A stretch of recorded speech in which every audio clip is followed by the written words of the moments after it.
Hi, this is Janice from Page 80 Math, and I want to explain a little bit more about addition and subtraction fluency because we sent out emails and some links to our addition and subtraction checkers, and there were a lot of questions, a lot of great questions, and a lot of downloads. So thanks for downloading if you already did. So I want to explain that if your child is having a lot of trouble with subtraction, there is a pretty good chance that they are also not really clear on addition either. Usually subtraction is quite easy when addition is proficient, if your child really knows addition well. Knowing addition well means that they can recall or say an answer to an addition equation pretty quickly. So if I asked your child what their name was, they would say their name really quickly, kind of without hesitating. And it's the same thing for fluency. You can check by seeing if your child can answer 3 plus 4 pretty easily and say 7, then you know that they know that answer. If they have to think about it or count on their fingers, they're not fluent yet. So you want to work on that. And it comes with practice. And with that practice, you know, there's practice on paper, like with our Page 80 math books, that is very, very helpful. But then there's also practice that you can do, you know, if you were outside, if you're in the house and you start talking about numbers and adding things together. If you got 3 of one thing and 4 of another thing, how much does that make all together, and do things like that. But I want to talk to you about our addition and subtraction checkers. So what you may have already downloaded is this subtraction checker. There are 4 parts to it. There are 4 parts. It's important to do all 4 parts, but you don't necessarily have to do them all at once. You can do them one at a time. Each problem, just so you know, so addition fluency means that you can recall the answer without hesitating. We're not when we're talking about fluency, we're not necessarily meaning super fast, but we're talking about your child knowing them.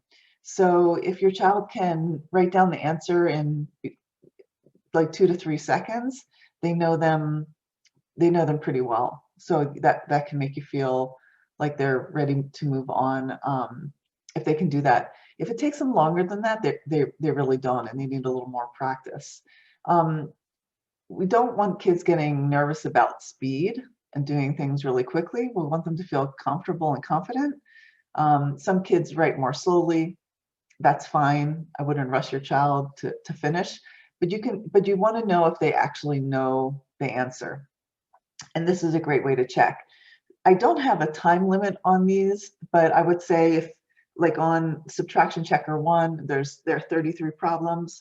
So I would give your child, let's say 3 seconds, multiply that by 3 and seconds, and then give your child about that amount of time. If they're doing it in approximately that amount of time, they're good. If it's taking them a lot longer, they still need some practice. These get progressively harder. So if they do the first one, let's say they have no mistakes, you can have them go to the second one. Again, if they make no mistakes, you can go to the third one. And then if on the third one you see that they're making quite a few mistakes, then I would stop there and go back and start going over the subtraction facts starting from that point. Each one of these talks about which book in our series you can go back to.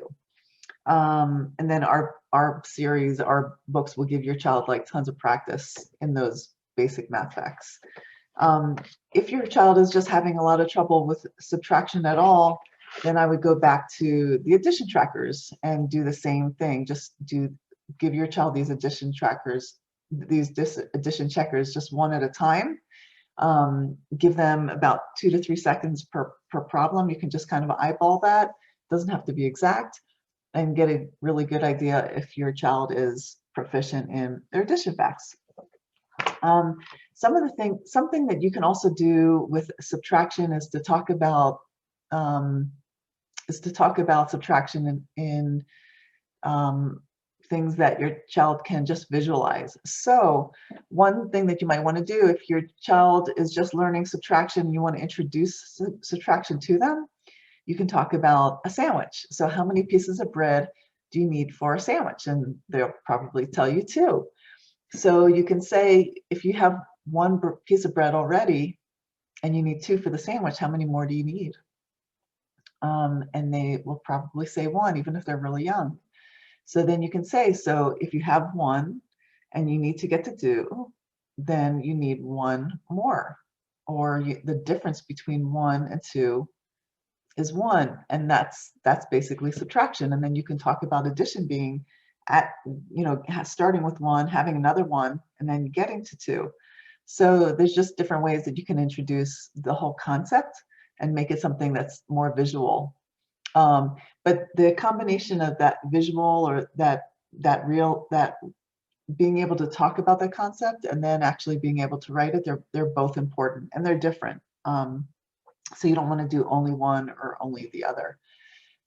Once they kind of understand that, you can always make it a little bit harder. You could say, if we're making cookies and we're putting M&Ms in the cookies, and we have 5 M&Ms, we want to put 5 M&Ms in every cookie, but we only have 3 in this one. How many more do we need to add to that cookie so we have 5? And they may count up from 3, 4, 5. They need 2 more. You can say, so you need 2 more. So, and then you can start talking about the difference, and that is subtraction. But it also brings together addition and subtraction so that they can kind of understand that they're very similar. There's a connection. I think that it's hard to do that when a child is just learning addition. I think it's more easily understood once they understand addition, and then you're going on to subtraction. Then the subtraction, making that connection between subtraction and addition is easier. But I would say if your child is pretty young and they're just starting to learn addition, then I would just work on addition only. You can, I mean, of course, you can talk about subtraction too, but I think it gets a little bit complicated. I would just focus on addition. So anyway, that is everything that I wanted to mention to you today about addition and subtraction. Our addition and subtraction checkers that you can download for free. We normally charge $9.95 for them, but we're giving them away free right now because we really want you to be able to see exactly where your kids are and what kind of help you can give them. School is going to be over in a few months, and we want to make sure that our kids are ready for next year. So if your child needs practice in addition or subtraction, I hope you'll take a look at our addition and subtraction kits. They're great. They've got thousands of problems, but your children can work on them in bite-sized chunks. We guarantee them, they work.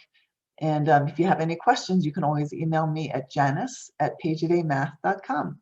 I hope to be able to help you soon. Bye-bye.